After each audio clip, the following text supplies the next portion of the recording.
नमस्कार, आप सभी का स्वागत है अन्नदाता कार्यक्रम में। आपके साथ मैं हूं सोनाली सिंह। हमारे देश के किसान जन का पोषक है, वह श्रम का देवता है, अन्नदाता है। उसमें ही भारत की आत्मा निवास करती है। ऐसे ही किसानों की प्रगति के लिए हम खेती बाड़ी से जुड़ी हुई बहुत सी नई लाभकारी जानकारियां हर रोज सुबह लेकर आते हैं। तो चलिए कार्यक्रम शुरू करने से पहले देखते हैं क्या है आज के अन्नदाता में। हमारे प्रदेश के किसान भाई गाय भैंस का पालन तो करते हैं, लेकिन इनके नवजात बछड़े बच्चियों की देखरेख सही तरीके से नहीं कर पाते हैं। इसी वजह से इनकी मृत्यु दर भी अधिक होती है। तो आप बरसात के मौसम में नवजात बछड़े बच्चियों की देखरेख और बयान के समय कौन कौन सी सावधानियां रखें, इस बारे में और अधिक जानकारी दे रहे हैं पशु चिकित्सा विज्ञान और पशुपालन महाविद्यालय महू के डॉक्टर राहुल सेहर।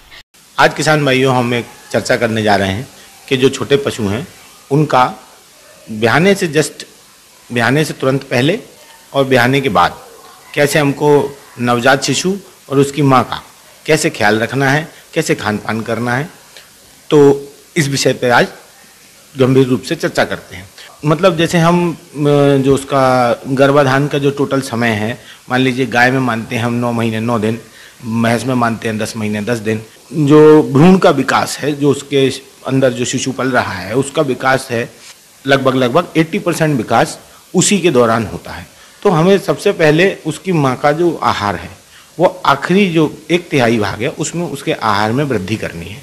हमें उसके आहार में वृद्धि दाने की करनी है, यानी कि हम उसको थोड़ा सा कंसेंट्रेट मिक्सचर जिसको अपन बोलते हैं पशु आहार, तो वो उसकी उपलब्धता हमें जानवर को बढ़ा देनी है। हमें सबसे पहले क्या करना है कि जब अंतिम 15 दिन 20 दिन रह जाएं तो हमें उसे बाकी पशुओं से अलग कर देना है, ताकि वो चोटिल ना हो और कुछ ऐसी जो ब्याहने में ऐसी कोई समस्या ना आ जाए जिससे बच्चा वगैरह फंसे या बच्चे को गर्भ में कोई नुकसान हो जाए।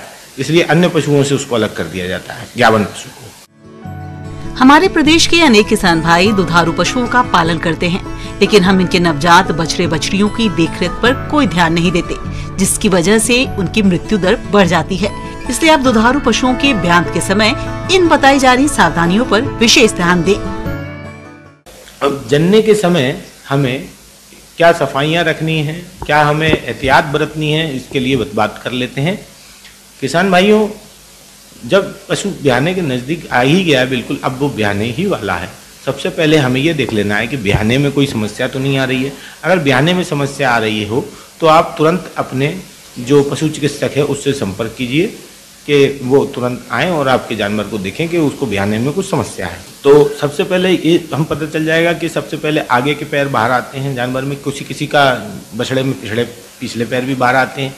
तो आगे पैर बाहर आएंगे तो किसान भाई खुद भी अपने तरीके से उसको हाथ बिल्कुल धो के साफ पानी से सहारा दे के उसको झेल के नीचे उतारे आसानी से। अब बात करते हैं किसान भाइयों के बछड़ों की साफ सफाई जनने के बाद कैसे करना है। तो आप वैसे तो माँ चाट कर ही साफ कर देती है, लेकिन वो तरीका गलत है। हम एक बोरा ले लें, सूखा बोरा, उससे जो बछड़ा है उसको पोंछ लें।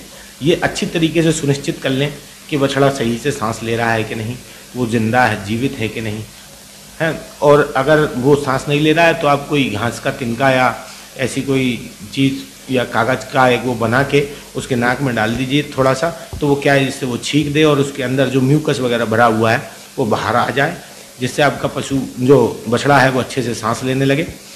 और इसके अलावा आपको जो उसके खुर हैं वो नरम होते हैं नीचे से, तो पैदा होने के बाद हमें उसको बिल्कुल कुछ थोड़ा सा अपने नाखून की मदद से या किसी चीज़ की मदद से थोड़ा सा छील देना है, ताकि वो फिसले ना, क्योंकि जानवर को कच्ची जगह में नहीं रखना चाहिए, उसको पक्के फ्लोर पे रखना चाहिए और इसके आगे से वो फिसले ना और उसको चोटिल ना हो। वो जो बच्चे से माँ का नार जुड़ी हुई है, जिसको हम प्लेसेंटा कहते हैं, उसको हमें बछड़े से लगभग 1 से 1.5 या 2 इंच के आसपास साफ कैंची से काट के उसमें पहले एक धागा बांध लें। धागा बांधने के बाद उसको लाइगेट कर दें और फिर अगर आपके पास कोई एंटीबायोटिक या कुछ ऐसी चीज़ उपलब्ध नहीं है तो आप हल्दी का थोड़ा सा लेप बना के उस जगह पर लगा दें, ताकि उसमें कोई इन्फेक्शन ना बन सके।